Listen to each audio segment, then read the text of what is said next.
Magandang araw, ako po ulit si Tita V at tayo magsama-sama sa pag-aaral ng salita ng Diyos.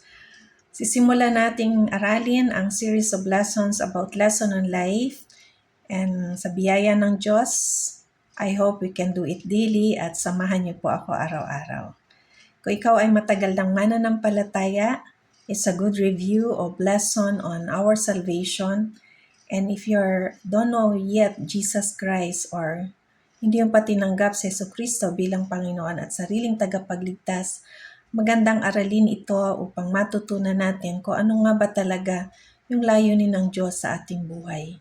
At sa bawat katapusan ng araw, sa bawat katapusan ng pag-aaral sa bawat araw, ay meron tayong prayer of acceptance. We will do it daily for those who didn't accept yet as their Lord and Savior. Kasi hindi natin alam kung ano ang bukas. Hindi natin hawak kung ano ang bukas. But it doesn't mean that you need to accept Christ as your Lord and Savior. We only do this once. Isang beses lang natin tinatanggap si Jesucristo sa ating buhay bilang Panginoon at sariling tagapagligtas. Ito yung sincere na pagtanggap, no? Yung totoo sa ating puso na pagtanggap. Simulan po natin ang aralin. What is my ultimate purpose in life? Of course, to glorify Him for the rest of my life. You, my friend, what is your ultimate purpose in your life? Of course, to glorify Him for the rest of your life. Masaya na ganito ulit ang mangyari. Kasi noong araw, in the beginning, man and God had a very intimate relationship. Masaya yung tayong buong family kasama ang Diyos. Nandun tayo sa paradise together at very close tayo sa Panginoon. We can talk to Him freely, na nakikita natin siya face to face in paradise. But sa ngayon, hindi na ito ang nangyayari. Sapagkat our first parents broke the intimate relationship with God. It was Adam and Eve. The most familiar story in the world, no? Na ang nagkasala si Adan at si Eva at dahil sa kasalanan nila ay nagkaroon din ng kasalanan ang mga tao. Minana natin ang kasalanan ito. It was because of the influence of Satan. No? They were influenced by Satan to eat the fruit of good and evil. In the beginning, what destroys man's vital relationship with God? Sabi sa Romans 5:12, therefore, just as sin entered the world through one man, and death through sin, and in this way, death came to all people because all sinned. It means, minana natin ang kasalanan ni Adam and Eve. At dahil dun sa kanilang kasalanan, mayroong kamatayan. Everyone will die. No one is excused na mamatay itong ating physical body. And nobody can say that I have eternal life here on earth. Immortal. Walang ganon dito sa mundo. We don't hold our lives. Ang Panginoon lang ang may hawak nito.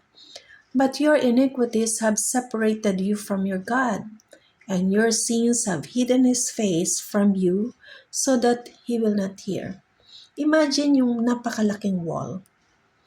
Itong napakalaking wall na ito yung parang kasalanan natin. Hindi tayo makaabot sa Diyos, hindi natin siya makita. Hindi ng Diyos, hindi tayo matignan because of that sin, because of that wall.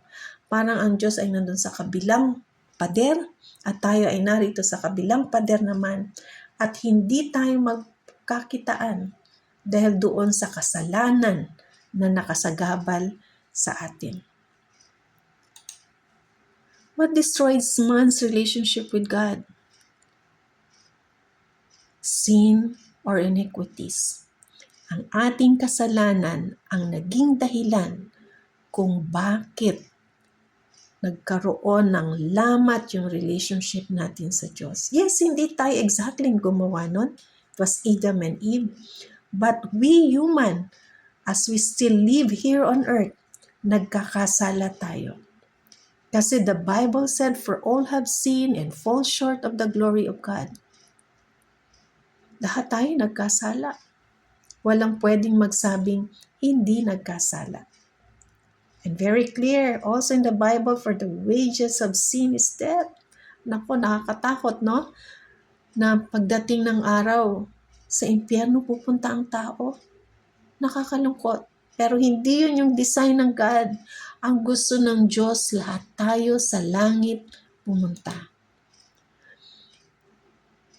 Ano yung mga katanungan muna ngayon na ating dapat pag-isipan? Kumusta ang relationship mo with God? Ano ba ang dapat mong gawin para maibalik muli yung magandang relasyon sa Panginoon? Of course, number one is you must accept Jesus as your Lord and Savior. Ikaw ay mananampalataya na, kumusta ang daily prayer mo? Kumusta ang iyong Bible reading? Kumusta yung iyong journaling? Sensitive ka pa rin ba sa mensahe ng Diyos? Kasi kapag merong kasalanan, may wall na nakaharang sa atin, hindi na natin marinig ang Diyos. Do you still have connection with Him, with God? Ask these questions to yourself this time. Subukan mong tanungin ang iyong sarili. Hindi ko sinasabing excuse ako dito sapagkat katanungan din ito sa aking sarili. Na dapat kong gawin ng daily prayer, dapat kong gawin ng daily Bible reading, at dapat ko rin gawin ang journaling. At dapat akong makinig sa Diyos. Kaibigan, kapatid, kung ikaw ay wala pang Kristo sa puso at hindi mo pa tinanggap si Jesus sa buhay mo, kailangan mo ito. We will do the series of lessons, yes, pag-aaralan natin at iintindihan ano nga ba ang kahulugan ng kasalanan and etc. But every day, we will do this prayer. But it doesn't mean you need to do it every day, ano? Pag ginawa mo na for the first time, tapos na yon, enough na yon. Just listen to the lessons for the next lessons. Kailangan lang tao sa puso mong tatanggapin sa Jesucristo. Let us pray. Kung hindi yung wala ka pang Kristo sa puso, tanggapin mo siya ngayon. Repeat after me prayer and do it prayerfully. Heavenly Father, thank you for your love. I want to restore my connection with you, Lord. Please forgive all my sins. Patawarin mo ako, Panginoon, sa lahat ng aking kasalanan. Thank you for Jesus Christ, who died on the cross for my sins. I now accept Jesus in my life to become my Lord and Savior. Please guide me, Lord, daily. In Jesus' name, Amen. Kaibigan, kung ginawa mo ito, the Holy Spirit is in you already, and ang banal na Espiritu ang gagabay sa iyo araw-araw. Maraming salamat po. God bless everyone. God bless Philippines. To God be all the glory. Love and prayers, Tita V.